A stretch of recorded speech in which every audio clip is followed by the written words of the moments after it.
Topic मेरा favourite है budget. ना पक्ष की ना विपक्ष की बात करेंगे, निष्पक्ष। मेरे साथ में बीजेपी, कांग्रेस, हिंदू, मुस्लिम नीचे कमेंट बॉक्स में मत करिएगा। नमस्कार, मैं Vivek Bindra, founder and CEO बड़ा बिजनेस.com। आज का बजट यानी कि ईयर मार्क किया गया है, कुछ पैसा बजट बनाया गया है। घर में भी महिलाएं बजट बनाती हैं। सिंपल है ये। बजट बनाने का मतलब है किस चीज में कितना पैसा खर्च करूंगी। घर की महिला सोचती है, ऐसे ही हमारी देश की महिला निर्मला सीतारमण ने सोचा कहां पे कितना पैसा खर्च किया जाए, देश को कैसे आगे बढ़ाया जाए। तो बजट समझने से पहले इकोनॉमी को समझते हैं, और इकोनॉमी चलाने के 3 तरीके होते हैं। पहला तरीका क्या है? कंजम्पशन। दूसरा कंजम्पशन है, तीसरा भी एक्चुअली कंजम्पशन है। यानी कि जब लोग पैसा खर्च करते हैं तो इकोनॉमी आगे बढ़ती है। तो इकोनॉमी बढ़ाने के लिए पैसा खर्च करना जरूरी है। अब उसके 2 तरीके हैं, एक है शॉर्ट टर्म, एक है लॉन्ग टर्म। इस सारे बजट में कुछ चीजें प्लस थी, कुछ माइनस थी। मैं दोनों बताऊंगा और आपको आसान तरीके से समझा दूंगा। पहले समझ लेते हैं, कंजम्पशन के लिए चाहिए पर्सनल डिस्पोजेबल इनकम, यानी कि जेब से पैसा निकालने की क्षमता। और जेब से पैसा तब निकलेगा जब जेब में पैसा हो। और जेब में पैसा कैसे आएगा, वो इस बजट ने तुरंत तो जेब में पैसा नहीं दिया है। क्या हुआ इस बजट में समझते हैं। पर्सनल डिस्पोजेबल इनकम मतलब अगर 1 लाख रुपए मेरी इनकम है, 20,000 रुपए मेरी लाइबिलिटी है, तो मेरी बची हुई 80,000 रुपया वो मेरी पर्सनल डिस्पोजेबल इनकम है। आसान है भाई, समझते जाओ आराम से। आपको टोटल 5 बैलेंस शीट देखनी जरूरी है इकोनॉमी के लिए। पहली बैलेंस शीट, जो छोटे बैंक होते हैं वो लोन देते हैं, वो होते हैं एनबीएफसी। दूसरी बैलेंस शीट होती है बड़े बैंक्स की। तीसरी बैलेंस शीट होती है जो बैंक से लोन लेता है, कॉर्पोरेट। और छोटी बैलेंस शीट एक और होती है जिसको चौथी बैलेंस शीट कहूंगा, यानी कि एमएसएमई की बैलेंस शीट। तो ये 4 बैलेंस शीट जब ठीक होती है तो 5वीं बैलेंस शीट हमारे भारत देश की भी ठीक होती है। उसके लिए आपको चाहिए 3 चीजें, एक एक्सपोर्ट, एक फॉरेन डायरेक्ट इन्वेस्टमेंट, बाहर से पैसा आए, एक्सपोर्ट यहां से माल बाहर बेचे तब दोबारा बाहर से पैसा आए, और तीसरा कंजम्पशन, यानी कि एक्सपोर्ट, एफडीआई, कंजम्पशन। ये 3 चीजें बढ़ती हैं। एक्सपोर्ट मतलब जब मैंने बेचा तो मेरे पास डॉलर आया, एफडीआई कोई बाहर से डॉलर लेकर के आया, और कंजम्पशन जब बहुत डॉलर आया तो खर्च करके दिखाया। ये 3 बातें होती हैं। अब समझते हैं इस बजट को। इस बजट में हुआ क्या है। यहां पे कैपेसिटी बिल्ड करी गई है हेल्थ केयर के अराउंड, थोड़ी लैब्स को बढ़ाया गया, क्रिटिकल केयर सेंटर्स बनाए गए हैं, टेस्टिंग लैब्स बनाई गई हैं। इंपेटस दिया है इकोनॉमी को। कैसे दिया गया है? डिमांड को पुश करने के लिए लॉन्ग टर्म पे ज्यादा फोकस किया गया है। इंफ्रा पे बहुत फोकस किया। भैया इंफ्रा क्या होती है? सड़कें, बिल्डिंग, बाकी सारी वो सारी चीजें जो देश में, जिससे बाद में व्यापार बढ़ता है। इसके बाद डिसइन्वेस्टमेंट। आजकल तो खैर बहुत सारे एनडीटीवी चैनल वगैरह हैं, कहीं और भी चैनल हैं, बड़े अच्छे चैनल हैं। ये तो बार बार ये बोलेंगे कि भाई ये तो पूंजीपतियों के हाथ बेच दिया, पूंजीपतियों के पास बेच दिया, पूंजीपति के पास बेच दिया। ठीक किया, वो गलत है ही नहीं। क्यों बोलते हैं पूंजीपतियों को दे दी सरकार, सूट बूट की सरकार। मैं सरकार के फेवर में नहीं हूं, पर यह मुद्दा अगर मैं प्रधानमंत्री होता तो मैं भी ये करता। क्यों करता मैं? इसके बहुत सारे कारण है, मैं समझाऊंगा। इसलिए मैं बैलेंस्ड अप्रोच लूंगा। ना मैं बनने वाला हूं जी न्यूज, ना बनने वाला हूं एनडीटीवी न्यूज। दोनों थोड़े अलग अलग विचारधाराओं वाले हैं, मुझे फर्क नहीं पड़ता है। मुझे तो आपको बताना जो काम की बात है आपके लिए। Government is spending governments money and creating opportunity of employment. मेरी बात समझना, गवर्नमेंट क्या है? गवर्नमेंट का पैसा खर्च कर रही है। अगर वी शेप इकोनॉमी लेकर के आनी है तो आपको लॉन्ग टर्म इनिशिएटिव लेने पड़ेंगे। और ये वाला जो बजट है, इस बजट के लिए थोड़ी हिम्मत चाहिए। क्यों? क्योंकि इसमें आम आदमी के लिए कुछ भी नहीं था, या लगभग कहेंगे कि बहुत कम था। आम आदमी के लिए ज्यादा कुछ नहीं था इसमें। इस बजट के अंदर लॉन्ग टर्म इनिशिएटिव्स पर ज्यादा फोकस किया गया, यानी कि बड़ा करेज चाहिए। वोटर मुझको वोट ना दे तब भी देश को आगे बढ़ाऊं, तो फोकस किया गया लॉन्ग टर्म पे। पहले समझते हैं इस बजट में पॉजिटिव क्या था कि सेंसेक्स 2000 पॉइंट जंप मार गया 4.5% के आसपास, यानी कि वो भी एक इंडिकेटर है कि इकोनॉमी ने इसको एक्सेप्ट किया है या बिजनेसेस ने एक्सेप्ट किया है। 2.2 ट्रिलियन रुपी, यानी कि लगभग 30.2 बिलियन डॉलर को हेल्थ केयर पे 2021-22 के अंदर लगाने का प्लान किया गया। आत्मनिर्भर स्वस्थ भारत योजना, स्वस्थ होना जरूरी है जी। है फिट इंडिया मूवमेंट भी चला रहे थे हमारे प्रधानमंत्री, नहीं समझे। 64,000 करोड़ रुपया 6 साल में खर्च करने का प्लान है, यानी कि 10,000 करोड़ रुपया हर साल। ओवरऑल बजट में आप ये समझ सकते हैं कि अगर पूंजीपति बढ़ता है तो क्या है, बाकी सारे के सारे जो नॉन पूंजीपति बढ़ते हैं तो क्या है, दोनों का फायदा होता है। पहले ही समझते हैं, ऐसा नहीं है कि पूंजीपति बढ़ेगा तो आम आदमी पिस जाएगा, ये अमीर आदमी सारे पैसे खा जाएगा। आपके पैसे कोई नहीं खा सकता है। वो पैसे आते भी है उसके पास तो बैंक में रखता है, बैंक में रखता है तो फिर से लोन आउटफ्लो बढ़ता है, मार्केट में फिर से कैश आता है। तो ऐसा नहीं है कि पूंजीपति अगर बड़े बढ़ते हैं तो बाकी सब के सब पिस जाएंगे, बर्बाद हो जाएंगे। ये धारणा बिल्कुल गलत है। ये धारणा थोड़ी मार्क्सिस्ट धारणा के रूप में इसको माना जाता है, पर इस धारणा की कुछ फायदे भी है, नुकसान भी है। पहले आप समझते हैं कि केवल 5% स्टार्टअप ही 10 साल तक चल पाते हैं, और 0.01% स्टार्टअप है जो 100 साल चलते हैं। पर टाटा ग्रुप एक ऐसा स्टार्टअप जो 150 साल से चल रहा है। आप मेरी बात समझ रहे हैं? तो वो भी तो पूंजीपति एक तरह से। तो वो आज टाटा ग्रुप की 100 कंपनियां 100 से ज्यादा देशों में काम कर रही हैं, और उनकी 28 कंपनी पब्लिक लिस्टेड है। अगर टाटा ग्रुप आगे बढ़ता है तो देश भी आगे बढ़ता है। 7th लार्जेस्ट प्राइवेट कंपनी है पूरे पृथ्वी की ये टाटा ग्रुप। इसकी जो कंबाइंड मार्केट कैप है वो $160 बिलियन से ज्यादा था पिछले साल, इस समय और ज्यादा होगा। यानी कि 67% इनका जो रेवेन्यू इंटरनेशनल ऑपरेशन से आ रहा है। तो जब पूंजीपति बढ़ते हैं तो भी देश आगे बढ़ता है। आज आप देखेंगे कि पूरे के पूरे बॉम्बे स्टॉक एक्सचेंज का जो टोटल मार्केट कैप है उसका 6% से ज्यादा तो अकेला टाटा ग्रुप का है, वो 4% जीडीपी को कंट्रीब्यूट करता है। आप पूंजीपति से पहले समझते हैं ताकि आपको पूरा पिक्चर समझ में आए। तो फायदे नुकसान दोनों बताऊंगा, फिर से बता रहा हूं, नीचे कोई हिंदू मुस्लिम नहीं और साथ में कोई भी कांग्रेस बीजेपी भी नहीं करना मेरे साथ। आज ये समझिए देश का 2.25% टैक्स केवल टाटा ग्रुप देता है। इसका मतलब क्या हुआ, आसाम, हिमाचल प्रदेश, उड़ीसा और गोवा मिला के जितना टैक्स कलेक्ट करते हैं उतना टाटा ग्रुप अकेला देता है। अब अगर देखें कि इसमें शॉर्ट टर्म में इस बजट में क्या फायदे हुए, पहले ये समझते हैं शॉर्ट टर्म फायदे क्या है। शॉर्ट टर्म फायदे ये हैं कि 35,000 करोड़ रुपए कोरोना वैक्सीन के लिए लगा दिया। हमारे यहाँ जो कोविड के केसेज अमेरिका के बाद सेकंड हाईएस्ट थे, तो टोटल हेल्थ केयर बजट इस समय 2.25 लाख करोड़ के नजदीक ला दिया, यानी कि 2,16,000 करोड़ के आसपास, जो पिछले साल 94,000 करोड़ था, यानी 135% बढ़ा दिया। चलो ये तो आपने अच्छा किया, निर्मला सीतारमण जी आपको बधाई हो। 75,000 आपने ग्रामीण हेल्थ केयर सेंटर की बात करी, आपको बधाई हो। 602 जिलों के अंदर आपने क्रिटिकल केयर हॉस्पिटल खोलने का प्लान किया। 17 पब्लिक हेल्थ यूनिट का भी आपने प्लान किया, बायो लैब्स का प्लान किया। और इंडिया में 4 प्रकार की वैक्सीन आ रही हैं। मेरा इसमें विचार क्या, मेरा यह है कि इससे जब चीजें ठीक होंगी तो ट्रैवल टूरिज्म इंटरनल बढ़ेगा, एंटरटेनमेंट बढ़ेगा, बिजनेस में कॉन्फिडेंस आएगा और गवर्नमेंट हेल्थ केयर को अफोर्डेबल और एक्सेसिबल बना रही है। पर ओवरऑल अगर इसको देखें तो ये बजट एम्प्लॉय से ज्यादा एंटरप्रेन्योरशिप पे काम किया है, ये बात तो सच है। यानी कि अच्छा, इसमें एक हिस्सा ये है कि एंटरप्रेन्योर बढ़ता है तो एम्प्लॉय अपने आप बढ़ जाएगा। जब एंटरप्रेन्योर कमाएगा तो वो ज्यादा एम्प्लॉय रखेगा, ज्यादा एम्प्लॉय रखेगा तो ज्यादा एम्प्लॉय को तनख्वाह मिलेगी।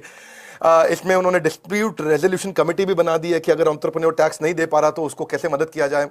पर एम्प्लॉय को ओवरऑल मदद नहीं है, लेकिन अभी अर्जेंट फायदों की बात कर रहे हैं, नुकसान अभी बताते हैं आपको।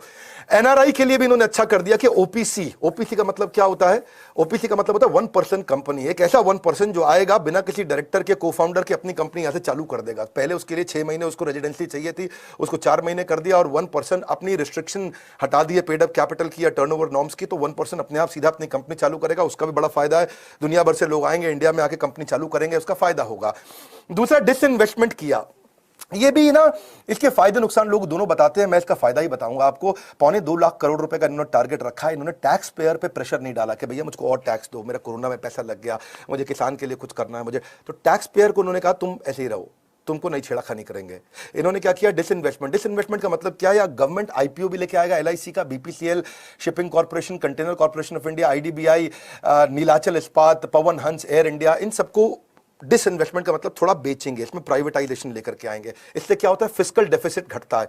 फिस्कल डेफिसिट समझा दें आपको साधारण भाषा में, अपने पास जब एक्सपोर्ट ज्यादा होता है तो बाहर से डॉलर आता है, और जब इंपोर्ट ज्यादा होता है तो डॉलर बाहर चला जाता है। हमारे पास डॉलर ज्यादा होना चाहिए, जब डॉलर ज्यादा होता है तो डॉलर के मुकाबले रुपए की मजबूत कीमत हो जाती है, तेल सस्ता मिलता है, पूरी की पूरी इकोनॉमी आगे बढ़ती है और देश बड़ा मजबूत समृद्ध होता है। तो फिस्कल डेफिसिट को घटाने के लिए डिसइन्वेस्टमेंट, यानी कि जो कि नॉन परफॉर्मिंग एसेट है उसको बेच देना ठीक है, कोई गलत नहीं है। अगर आपके पास रेलवे की बहुत जमीन पड़ी है और खाली है, उसे कोई फायदा नहीं हो रहा, तो उसे बेच देना चाहिए। उसको बेचने से ऐसा नहीं है पूंजीपतियों को बेच दिया, देश नहीं, वो हमारे देश के लोगों को मिल रहा है, वो उस पर बिजनेस करेंगे, पैसा कमाएंगे, उसमें और एम्प्लॉयमेंट जनरेट होगा और टैक्स आएगा तो देश आगे बढ़ता है। इसलिए एक प्रकार का विचारधारा मत समझिए, बैलेंस अप्रोच को समझिए। जब बैलेंस अप्रोच समझेंगे तो आपको सही समझ आएगी। कोई न्यूज चैनल कोई कहानी सुनाता है, कोई न्यूज चैनल कोई कहानी सुनाता है, मैं किसी की निंदा नहीं कर रहा, हर एक की अपनी विचारधारा है, पर मैं आपको बैलेंस अप्रोच देना चाहता हूं। फिर इन्होंने और अच्छी चीजें करी हैं, जैसे परफॉर्मेंस लिंक्ड इंसेंटिव स्कीम्स लेके आए। ये थोड़ा टेक्निकल हो जाएगा, पीएलआई स्कीम्स हैं कि भाई जो परफॉर्म अच्छा करेंगे उनको इंसेंटिव देंगे। पर मैं थोड़ा इजी चीजें बात करता हूं। जो डायरेक्ट टैक्स है, डायरेक्ट टैक्स में आईटीआर में इन्होंने 75 साल से उम्र जिसकी ज्यादा है उसको बोला टैक्स भरने की जरूरत नहीं। पर मेरा मानना है इससे कोई बहुत ज्यादा फायदा नहीं होगा, क्योंकि जो 75 साल की उम्र से ज्यादा के लोग हैं, ऐसे लोग देश में 10-20 हजार होंगे जो कमा रहे होंगे और उनको टैक्स का बेनिफिट दिया, तो ये तो एक आई वॉश है। इसमें तो मैं सरकार की कोई बहुत तारीफ नहीं करना चाहूंगा। और इन्होंने एक चीज अच्छा किया कि जो पुराने केसेस हैं जिसमें टैक्स की दिक्कतें थी, वो 3 साल से पुराने केसेस को, जो 50 लाख से कम यानी कि बहुत छोटे थे, जिन्होंने गलतियां ही करी होंगी, ये कोई ऑर्गेनाइज टैक्स फ्रॉड नहीं थे। अब एक चैनल को मैं सुन रहा था, वो कहता है ओहो हो सरकार तो चोरों के साथ में खड़ी हो गई, ओहो हो सरकार तो जो टैक्स की चोरी कर रहा है उसके साथ खड़ी हो गई। ऐसा नहीं है। जिस बेचारे का टोटल आमदनी 50 लाख से कम 10 साल का, वो क्या कोई ऑर्गेनाइज टैक्स फ्रॉड नहीं करता, वो छोटा बिजनेस में बेचारे से गलतियां हुई होंगी। सरकार ने बोला 3 साल पुरानी गलती है तो चलो हम भी भूल जाते हैं। इससे क्या है, एक और कॉन्फिडेंस बिल्ड होता है, वो भी बहुत जरूरी है। और फिर उन्होंने क्या किया कि भाई को पहली बार मकान खरीद रहा है और अगर अफोर्डेबल मकान खरीद रहा है तो जो 1.5 लाख रुपए तक का इंटरेस्ट वो टैक्स में डिडक्ट कर सकता है। चलो वो बड़ा फायदा हो गया कि आपको सीधा सीधा जो है इनकम टैक्स में छूट नहीं दी तो इस तरह से छूट दे दी। तो ये एक चलो ठीक है, कोई बात बनती है, लेकिन कुछ चीजें नेगेटिव भी हुई हैं जो कि अभी तुरंत में अच्छी होनी चाहिए थी, वो नहीं हुई। अब जैसे अरविंद केजरीवाल साहब कहते हैं कि केवल निजी कंपनियों को फायदा बढ़ाने के लिए बजट है, आम जनमानस की समस्याओं को बढ़ाने के लिए बजट है। अखिलेश यादव कहते हैं किसानों का नुकसान किया। ठीक है, इन लोगों का भी एक दृष्टिकोण ठीक मानूंगा मैं, ऐसा नहीं मानूंगा ये बिल्कुल गलत है, पर इसमें ना दोनों दृष्टिकोण समझने जरूरी है। एक इनका दृष्टिकोण जो इसको बिल्कुल गलत बता रहे हैं, वो इसलिए गलत बता रहे हैं, या राहुल गांधी कह रहे हैं कि लोगों को पैसा देने की जगह forget putting cash in the hands of people, Modi government ने तो अपना देश बेच दिया। एक तरह से ये भी ठीक ही बोल रहे हैं। तो अब ये जो बोल रहे हैं ये क्यों ठीक बोल रहे हैं? ये इसलिए ठीक बोल रहे हैं कि आम आदमी को, जिसकी बेचारे की नौकरी गई है, जिसकी तनख्वाह कम हुई है, उसको सीधा सीधा फायदा नहीं पहुंचाया है सरकार ने। ऐसा नहीं बोला कि तुम्हारा टैक्स और माफ कर देते हैं, तुमको इंटरेस्ट फ्री लोन दे देते हैं, या तुमको हम ये बेनिफिट दे देते हैं, या तुमको हम फ्री में पैसा घर में पहुंचा देते हैं। ये नहीं किया है सरकार ने इस बार। तो ये नॉर्मली सरकारें तब करा करती हैं जब वोटिंग का टाइम आ जाता है, इलेक्शन का टाइम आता है। अब इलेक्शन का टाइम नहीं है, सरकार ने लॉन्ग टर्म इनिशिएटिव्स पर ज्यादा फोकस किया है। तो इसलिए मैं कहूंगा कि ये राहुल गांधी जी, अखिलेश यादव जी, अरविंद केजरीवाल जी, इनकी बात भी पूरी तरह गलत नहीं मानूंगा मैं। इनकी बात को भी मैं कुछ तवज्जो और कुछ वजन देना चाहता हूं। पर दूसरी तरफ मैं एक चीज को और दिक्कत मानता हूं, गलत मानता हूं, जिसमें देखने में अच्छी लगती है कि सेंट्रल यूनिवर्सिटी इन्होंने ले में बनाई, कुछ थोड़ा एजुकेशन पे इन्होंने बात किया, एजुकेशन सेक्टर को 2% दे रहे हैं जीडीपी का। लेकिन अगर ध्यान से देखा जाए, जो मुझे दुख लगा वो ये है कि पिछले साल 99,000 करोड़ एजुकेशन का बजट था, इस साल 93,000 यानी कि 6,000 करोड़ कम कर दिया। एजुकेशन का बजट और बढ़ाना चाहिए था, उसको उन्होंने कम किया, वो मुझको पर्सनल लेवल पे ठीक नहीं लगा। डिजिटल लर्निंग का स्पेंड जो है वो इन्होंने 300 करोड़ से 650 करोड़ किया, यानी कि उसको डबल किया। पर मेरा ऐसा मानना है कि उसको बहुत ज्यादा बढ़ाया जाना चाहिए था। मैं इस पर टिप्पणी अपनी दूंगा। बजट एलोकेशन एजुकेशन का इन्होंने जो 6,000 करोड़ कम किया, या special plan increasing higher education enrolment India में जो है नहीं बनाया, उसको लेकर के मैं दुखी हूं। इनको जीएसटी घटाना चाहिए था एजुकेशन के ऊपर। आज एडटेक के अंदर, टेक्नोलॉजी बेस्ड एजुकेशन के अंदर जीएसटी 18% है, उसको 5% कम करना चाहिए था। 2021 का जो बजट है उसमें एजुकेशन को अफोर्डेबल बनाने पे कोई खास काम नहीं किया गया। डिजिटल लर्निंग 8 गुना बढ़ी है, मेरी बात सुन लीजिए, कोविड के कारण डिजिटल लर्निंग 8 गुना बढ़ी है, और तो उसका एक्सपेंडिचर भी कम से कम 16 गुना बढ़ना चाहिए था to remain ahead of the curve, लेकिन उन्होंने केवल 2 गुना बढ़ा है। मुझे लगता है 16 गुना बढ़ाना चाहिए था। जबकि नरेंद्र मोदी कह रहे थे कि startup in India today are the MNCs of tomorrow, तो स्टार्टअप से बहुत अच्छा काम नहीं हुआ। मैं आपको ऐसे समझाता हूं कि डिजिटल कंजम्पशन बहुत बढ़ गया है। आज एंटरप्रेन्योर्स को बढ़ाने के लिए और काम किया जाना चाहिए था, विशेष रूप से स्टार्टअप्स के लिए। उसके लिए एक्सेलरेटर्स, इंक्यूबेटर्स बढ़ाने चाहिए थे, उस पर पैसा लगाना चाहिए था। आराम से बात को समझते जाइए, मेरे साथ बने रहिए, मजा आ जाएगा। आपकी ना लर्निंग को बढ़ाना ही हमारे चैनल का काम है, और मैं एक से बढ़कर एक पावरफुल वीडियो दे रहा हूं। आज लाइव दे रहा हूं, वरना पोस्ट प्रोडक्शन के बाद देता हूं। 17 मिलियन इस समय स्टार्टअप्स हैं टोटल देश के अंदर। 17 मिलियन का मतलब क्या होगा नहीं समझ आता हूं। 13 मिलियन आप एमएसएमईज मान लो, जिसमें 6.5 करोड़ रजिस्टर्ड है, 6.5 करोड़ अनरजिस्टर्ड है, और 17 करोड़ ऐसे हैं जो बनने वाले हैं स्टार्टअप। उन स्टूडेंट्स के लिए जो अब अपना बिजनेस शुरू करने वाले हैं, कोई खास काम नहीं किया गया। देश में इस समय 4,500 एडटेक स्टार्टअप्स हैं, एक हमारा भी है। शिक्षा पर जितना कम टैक्स हो उतना अच्छा है, क्योंकि फायदा आम आदमी को होगा। जब आम आदमी को टैक्स कम देना पड़ेगा शिक्षा पे, तो उससे नेचुरली बहुत ग्रोथ आती है। आज क्यों एडटेक के ऊपर फोकस किया जाना चाहिए? क्यों किया जाना चाहिए? आप मेरे को समझ रहे हैं क्यों किया जाना चाहिए? इसलिए किया जाना चाहिए क्योंकि 760 मिलियन यानी कि 76 करोड़ लोग इंटरनेट यूजर्स होने वाले हैं इंडिया के। ट्राई का ऐसा मानना है, ट्राई मतलब जो टेलीकॉम रेगुलेटरी अथॉरिटी है, जो टेलीकॉम को रेगुलेट करती है, उनके पास असली डेटा है। वो कहते हैं 76 करोड़ लोग इंटरनेट यूजर हो जाएंगे एक साल के अंदर। अगर 76 करोड़ इंटरनेट यूजर हैं, तो क्यों नहीं इंटरनेट यूजर्स के लिए आप पढ़ाई को और अफोर्डेबल बनाएं? देखो, इसके लिए ना ये समझना पड़ेगा कि इससे पिछले साल केवल $400 मिलियन का इन्वेस्टमेंट हुआ था एडटेक में। इस साल लगभग $2.25 बिलियन का हुआ है इन्वेस्टमेंट, यानी कि एडटेक में दुनिया इंडिया में पैसा लगाना चाहती है। आप अगर इस पर टैक्स कम कर देते हैं, इसको और अफोर्डेबल बना देते, तो और लोग आना चाहते थे। कॉर्पोरेट के लिए कोई ना कोई तरीका निकल आता है, नीचे स्किल बिल्डिंग के लिए तरीका निकल आता है, जो बीच में एमएसएमई है, जो छोटा व्यापारी है, उस पर इसलिए फोकस बहुत ज्यादा होना चाहिए था। आपने किया भी, उनमें कुछ चीजें बताऊंगा। जीएसटी कम करने से निवेश बढ़ेगा, गांव गांव तक शिक्षा पहुंचेगी, भारत की शिक्षा का स्तर बढ़ेगा, डिजिटल रूप से देश जागरूक होगा, और तभी हमारा सपना भी साकार होगा।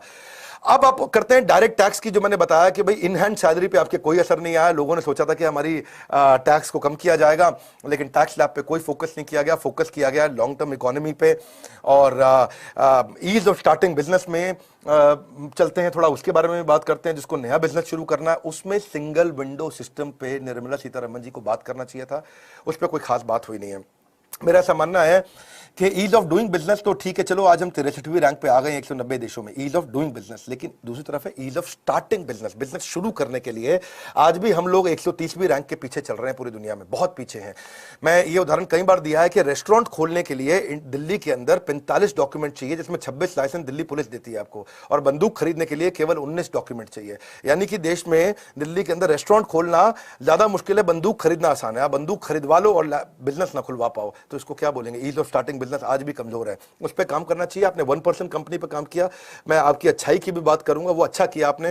स्टार्टअप के लिए आपने 1 साल का टैक्स हॉलिडे दिया, मुझको लगता है 5 साल का टैक्स हॉलिडे देना चाहिए था। उस पर और काम करना चाहिए, क्योंकि स्टार्टअप बढ़ेंगे। क्योंकि प्रधानमंत्री मोदी आप ही तो कह रहे थे कि देश का आज स्टार्टअप है वो आगे चल के एमएनसी बनने वाला है, तो आज के स्टार्टअप को मजबूती देनी चाहिए थी। उससे टैक्स कमाने से ये नहीं है कि देश आगे बढ़ेगा। देश अगर फ्यूचर आपने लॉन्ग टर्म इनिशिएटिव लिया तो ये भी लेना चाहिए था। तीसरा, मैं मानता हूं कि हेल्थ केयर पे आपने काम किया, हेल्थ केयर इंश्योरेंस पे भी कर देते। क्यों नहीं ऐसा बोलते कि जो भाई एयरटेल है, वोडाफोन है और क्या नाम है जियो है, उनके साथ में लोगों से आप बोलते कि साल का 90 रुपया दे दो आप साथ में, इंटरनेट के बिल के साथ में ही, मोबाइल के बिल के साथ साल का 90 रुपए देते और उसको इंश्योरेंस कंपनी को दे देते, या 90 रुपए महीना देते, 1000 रुपया साल का हो जाता। इंश्योरेंस कंपनी को दे करके हर आदमी जो मोबाइल यूज करता है वो अपने आप इंश्योर्ड हो जाता है, उसका अपने आप मेडिकल इंश्योरेंस साल का 1000 रुपया देकर छोटा मेडिकल इंश्योरेंस 1 लाख 2 लाख रुपए का हो जाता। ये छोटे छोटे इनिशिएटिव है जो लिए जाने चाहिए थे। इंपॉर्टेंट बात यह है कि एमएसएमई को फॉर्मल बनाना चाहिए था।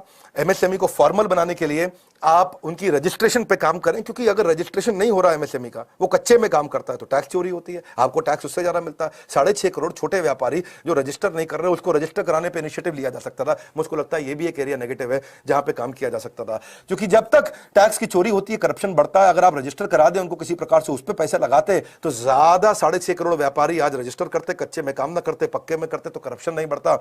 उनको लोन भी मिल जाता है जब उनको लोन चाहिए, क्योंकि वो पक्के में काम कर रहे हैं। कच्चे में करता है तो उसको लोन भी नहीं मिलता है। आसान भाषा में और समझते जाइए, बहुत मजा आएगा।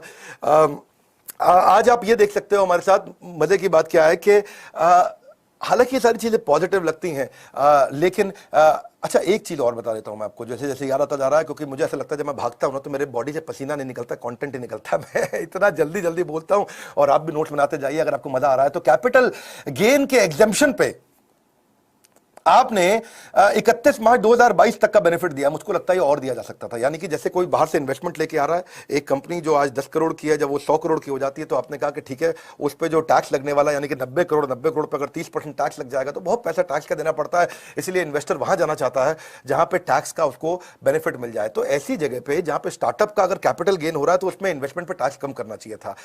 आपने 1,500 करोड़ रुपया लगाया, उसके लिए मैं आपको बधाई देता हूं। आपने डिजिटल मोड पेमेंट के लिए, जिसमें अपनी फिनटेक कंपनी जाती है, यानी कि टेक्नोलॉजी बेस्ड फाइनेंस, उसको आपने बेनिफिट दिया। लेकिन अगर आप इजराइल से सीखें, डेलावेयर से सीखें, तो इनका बहुत ज्यादा स्टार्टअप को लेकर टैक्स फ्रेंडली हैं ये लोग। इजराइल में तो हालांकि ऐसा है कि मेरे को मौका लगे तो मैं तो बहुत चर्चा करना चाहूंगा इसके ऊपर। इजराइल का जो पॉलिसी है वो ये है कि भैया आप स्टार्टअप हो, हाँ मैं स्टार्टअप हूं, अच्छा फिर क्या करना है हमको, भैया 5 करोड़ रुपए दे दो, हम बिजनेस शुरू करना चाहते हैं। सरकार कहती है ले लो 5 करोड़ रुपया। अब सरकार कहती है तू सफल हो गया तो टैक्स ले लेंगे, तू विफल हो गया तो तुझे कर्जा वापस चुकाने की जरूरत नहीं है। क्या ठीक सुन रहे हो? सुनो मेरी बात, अगर तू सफल हो गया तो टैक्स दे दियो, विफल हो गया तो 5 करोड़ रुपए वापस चुकाने की जरूरत नहीं। इसलिए क्या वहां पे स्टार्टअप बहुत तेजी से हो रहे हैं। यहाँ पे क्या है, सरकारी नौकरी के लिए लोग पीछे भाग रहे हैं। तो थोड़ा बेसिकली इंटरनेशनल बेस्ट प्रैक्टिसेस को हमारे को देखना चाहिए। अब अगर हम देखें कि क्या चीज पॉजिटिव आपने करी थोड़ी और, वो भी देखते हैं। मैंने नेगेटिव काफी बताई इस बजट के बारे में।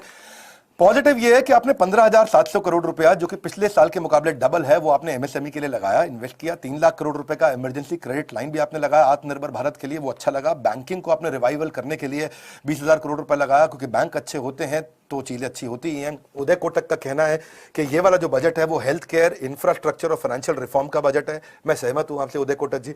आप जो, क्योंकि जब पैसे का आउटफ्लो होता है, जो सरकार ने बड़ा आउटफ्लो किया है, इससे इकोनॉमी को बूस्ट होता है। तुरंत असर नहीं आएगा पर 1 साल में असर दिखाई पड़ता है। तो जिसकी तनख्वाह तुरंत कटी थी उसको बेनिफिट चाहिए था, उसको बेनिफिट नहीं है, ये बात सच है। बैंकिंग और एनबीएफसी जब इंप्रूव होंगे तो ही वो लोन और दे पाएंगे। जब वो और लोन देंगे तो लोग पैसा लेंगे, जब पैसा लेंगे तो बिजनेस बढ़ेगा, जब बिजनेस बढ़ेगा तो एम्प्लॉयबिलिटी बढ़ेगी, एम्प्लॉयबिलिटी बढ़ेगी तो पैसा आएगा, पैसा आएगा तो खर्च होगा। जो मैंने क्या बताया, कंजम्पशन कंजम्पशन कंजम्पशन, इस वीडियो के शुरुआत में। ये मेरा फेवरेट टॉपिक है, मैं खुल के बात करूंगा, आपको मजा आने वाला है। आत्मनिर्भर भारत पैकेज, इन्होंने 2.27 लाख करोड़ का इन्होंने पैकेज लिया ताकि ये स्ट्रक्चरल रिफॉर्म्स लेकर के आ सकें। फॉरेन डायरेक्ट इन्वेस्टमेंट इंश्योरेंस में आप लेके आए, मेडिकल इंश्योरेंस की कमी छोड़ी है, मैं बता चुका हूं, लेकिन आप लेकर के आए 49% से 75% ले आए, वो अच्छा है। इसे इंश्योरेंस की और कंपनीज आएंगी और पैसा इन्वेस्ट करेंगी। और गवर्नमेंट ने फिनटेक के लिए बड़ा अच्छा काम किया है। गुजरात के अंदर एक फिनटेक सिटी जिसको बोलते हैं गिफ्ट, गिफ्ट का मतलब है गुजरात इंटरनेशनल फिनटेक सिटी, तो वो बड़ा अच्छा आपने इनिशिएटिव लिया है। तो इंफ्रास्ट्रक्चर इन्वेस्टमेंट कैपिटल एक्सपेंडिचर जिस पे आपने काम किया उससे हमारे को खुशी हुई। 5.5 लाख करोड़ का आपने कैपिटल एक्सपेंडिचर इंफ्रास्ट्रक्चर पे रखा है, जो कि पिछले साल के 4.39 लाख करोड़ के मुकाबले काफी ज्यादा है।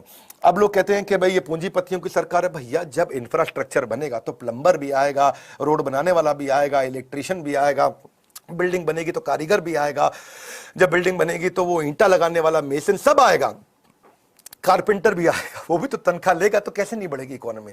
ऐसा नहीं है, पूंजीपति के बढ़ने से ऐसा नहीं होता है कि इकोनॉमी नहीं बढ़ती है, बढ़ती है। पूंजीपति ये नहीं है कि पैसा खा गया, पैसा खा गया। क्या ब्रेकफास्ट में नोट खाता है वो 2000 रुपए के? हाँ, ऐसा नहीं होता है। तो पहले समझिए कि पूंजीपति बढ़ने से भी देश बढ़ता है और देश में गरीब के बढ़ने से भी देश बढ़ता है। ये दोनों उपाय हैं। एक उपाय यहां से है कि जब आप टॉप को एम्पावर करके पूरे के पूरे मिडिल और बॉटम को एम्पावर कर दो, या मिडिल को एम्पावर करके टॉप और बॉटम को एम्पावर कर दो। जब केवल बॉटम को एम्पावर कर दोगे तो पैसा खर्च कर देगा, वो ग्रो नहीं कर पाता है।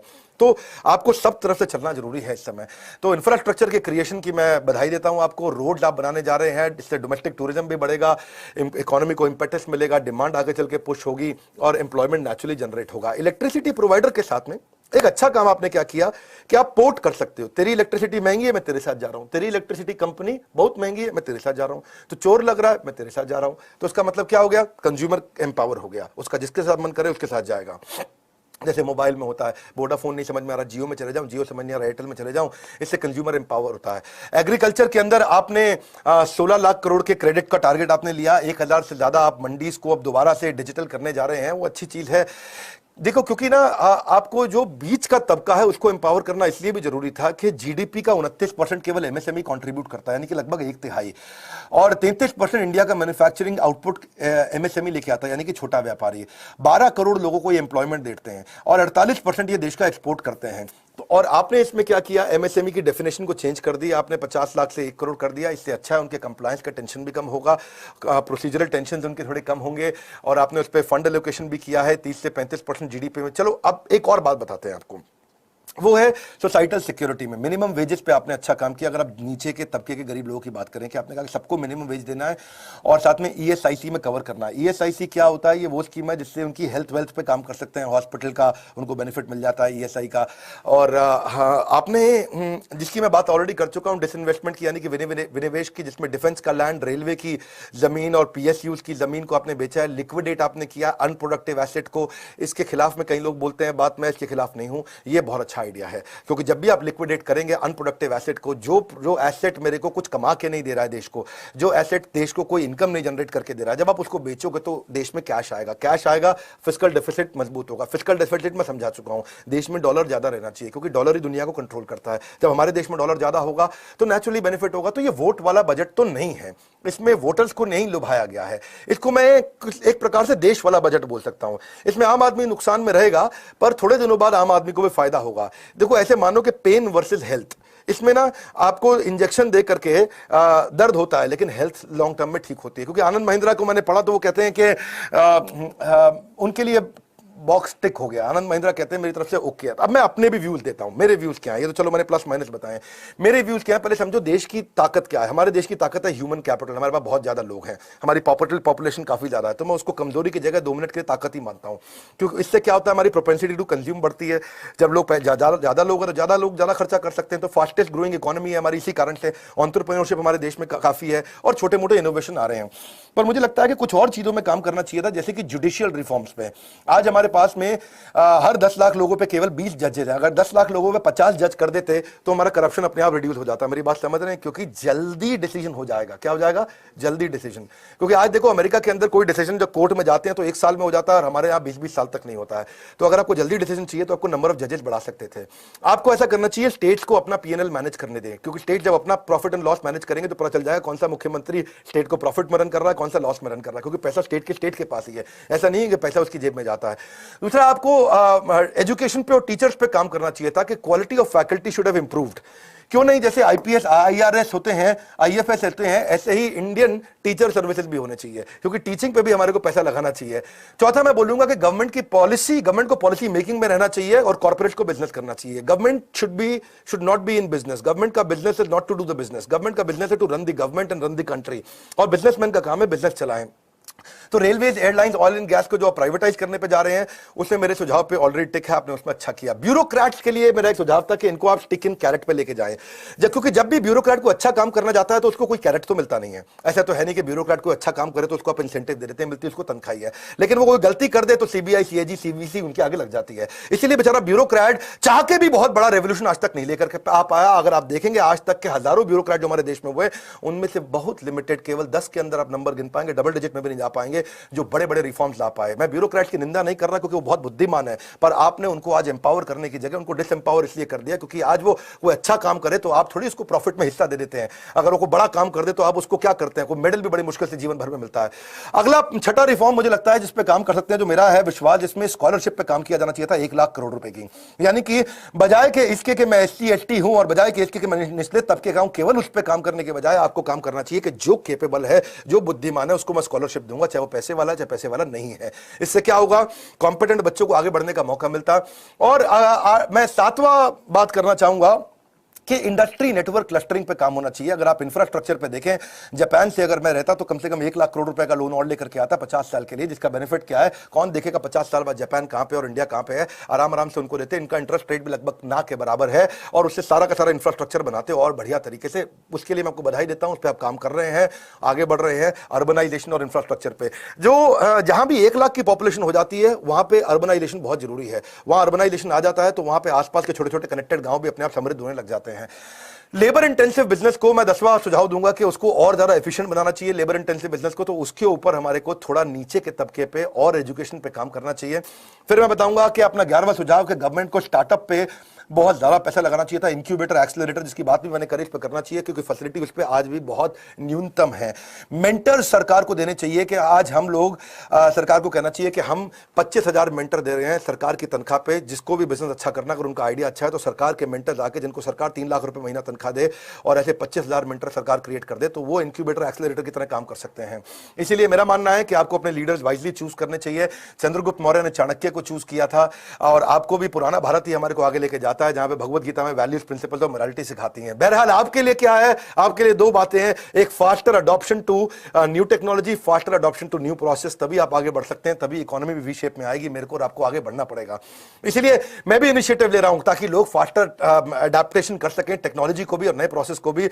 और मेरा इनिशिएटिव क्या है, समय मैंने लगता है काफी ज्यादा ले लिया है। मेरा इनिशिएटिव यह है कि लोगों के पास टाइम नहीं था, लोगों के पास में वर्नाक्युलर हिंदी भाषा में high powerful super solid content नहीं था, उनको बिजनेस की एजुकेशन नहीं थी, उनके पास एमएसएमई के मेंटर्स नहीं थे, उनके पास क्वालिटी फैकल्टीज नहीं थी, या उनके पास मिनिमम एजुकेशन क्वालिफिकेशन के कारण एमबीए में एडमिशन नहीं ले सकते थे, या ले भी सकते थे तो एमबीए बहुत महंगी थी, या फिर उनके हाई फेलियर रेट्स हैं बिजनेस के। तो ये सारी तकलीफों को सॉल्व करने के लिए हमने आपके लिए अपने इस एंटरप्रेन्योरशिप प्रोग्राम को बिल्ड किया। आप आइए इस एंटरप्रेन्योरशिप प्रोग्राम को सीखिए, क्योंकि सरकार भी समझ गया आत्मनिर्भर आत्मनिर्भर आत्मनिर्भर। सरकार ने एम्प्लॉय से ज्यादा फोकस एंटरप्रेन्योर्स पे किया। एंटरप्रेन्योर जब ग्रो करते हैं तो एम्प्लॉयज अपने आप ग्रो करते हैं, देश अपने आप ग्रो करता है। बोर्ड लाइन नंबर मेरा बड़ा सिंपल है, 9810544443, यानी कि क्या है 9810544443। इस नंबर पे आप फोन करके बात करिए। हमने आपके लिए कुछ अच्छे प्रोग्राम जैसे लॉन्च किए, जो भी कुछ था एंटरप्रेन्योरशिप के लिए हमने सब कुछ दिया है। ये हमारी भागीदारी है देश को आगे बढ़ाने के लिए। आपको अगर ये बजट समझ में आया, पूरा का पूरा बजट आसान भाषा में मैंने हिंदी के अंदर इजी करके समझाया आपको और बड़ी बैलेंस्ड अप्रोच दी है। इस बजट के फायदे नुकसान दोनों बताएं। आप इस वीडियो को आपस में शेयर कर सकते हो कुछ खास लोगों से। उनको मत शेयर करना जो बिल्कुल एक्सट्रीमिस्ट नेचर के हैं, क्योंकि वो फिर नीचे आकर के कॉमेंट बॉक्स में बहुत कुछ बोलते हैं। मैं एक्सट्रीमिस्ट नेचर का नहीं हूं। मेरा काम क्या है, सबसे सीखना। मैं कांग्रेस से भी सीखता हूं, बीजेपी से भी सीखता हूं, मैं हर धर्म से सीखता हूं। मैं सबसे सीख करके फोकस किस पे करता हूं, एंटरप्रेन्योर बनाने पे। और आपको एंटरप्रेन्योर बनाना ये मेरी जिम्मेदारी है, आपको सफल बनाना ये मेरी जिम्मेदारी है। शेयर करिएगा वीडियो को। और अगर मेरा ये इनिशिएटिव, निडर इनिशिएटिव आपको अच्छा लगा है तो जरूर लाइक करके उत्साह बढ़ाइए कि आप चाहते हैं ऐसे वीडियो और लेके आए। आगे मैं रतन टाटा जी पे वीडियो बनाने की मेरी इच्छा है। मेरी इच्छा है कि मैं इलॉन मस्क पे दोबारा एक वीडियो बनाऊं। मेरी इच्छा है कि मैं स्टीव जॉब्स पे वीडियो बनाऊं, सरदार पटेल पे बनाऊं, या फिर क्यों गांधी जी को बोला जाता था, मजबूरी का नाम महात्मा गांधी, पूरे सम्मान के साथ। मैं उनकी कोई बुराई नहीं करना चाहता। आप नीचे कमेंट बॉक्स में बताइए आप कौन सी केस स्टडी देखना चाहते हैं। पिछले पावरफुल वीडियो आपने जरूर देखे होंगे, मैंने एक से बढ़कर एक केस स्टडी लानी शुरू कर दी है। इस समय मैं पावरफुल कंटेंट दे रहा हूं। हमारे साथ जुड़े रहने के लिए, वीडियो को शेयर करने के लिए, कमेंट बॉक्स में अपनी राय बेबाकी से रखने के लिए आप सबका हृदय की गहराइयों से प्रेम पूर्वक मुस्कुराहट के साथ धन्यवाद।